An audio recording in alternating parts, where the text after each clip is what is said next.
na talaga guys ang ating finished products ng Christmas tree, vegetable platter.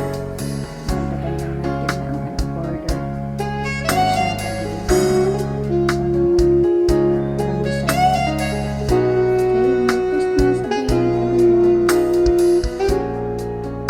Merry Christmas, everyone!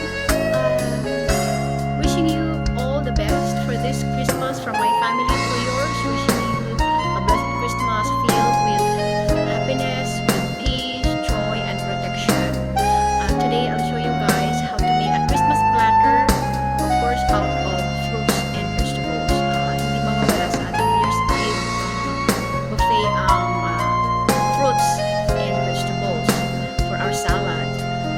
But of course, hindi mo lang basta-basta yan ilagay sa tables nyo kasama ng the rest of the foods ng handa nyo sa inyong Noche Buena. Bigyan mo naman siya ng kaunting presentation. Okay, so let's do it!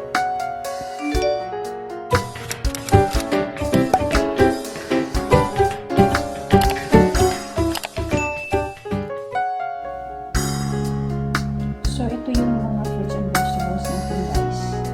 Mamaya, tingnan natin kung paano natin siya i-present, paano natin siya gawin as Christmas platter. Mahirap mag-last minute shopping bumili ng fruits and vegetables sa store. Kasi halos lahat sabay-sabay ng so hindi kompleto. Dapat meron siyang paklan para colorful kasi ready as much as possible colorful. So, mas colorful better kasi kulay ng Christmas. So, wala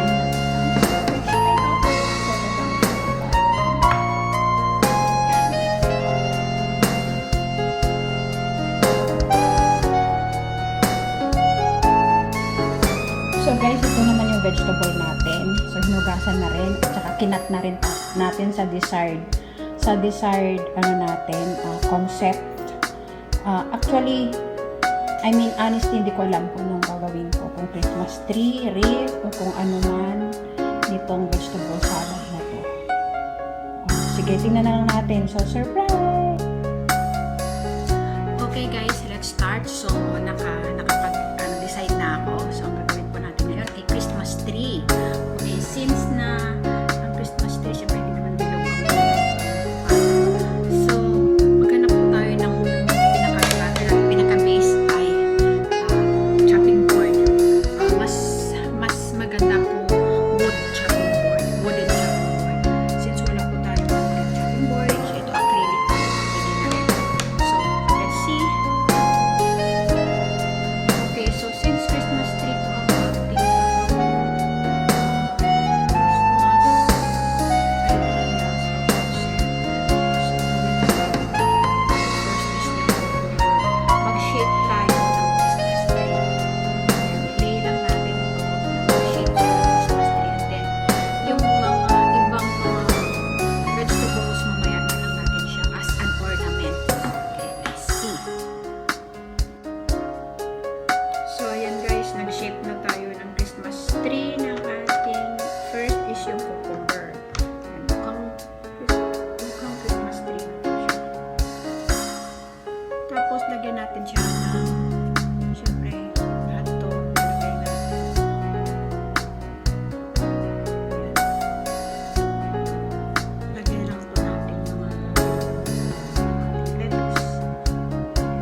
guys, tapos na yung ating Christmas tree vegetable platter.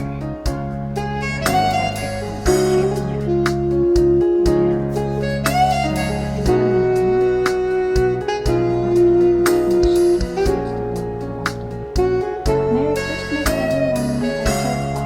I hope nagustuhan niyo itong ginawa natin. Another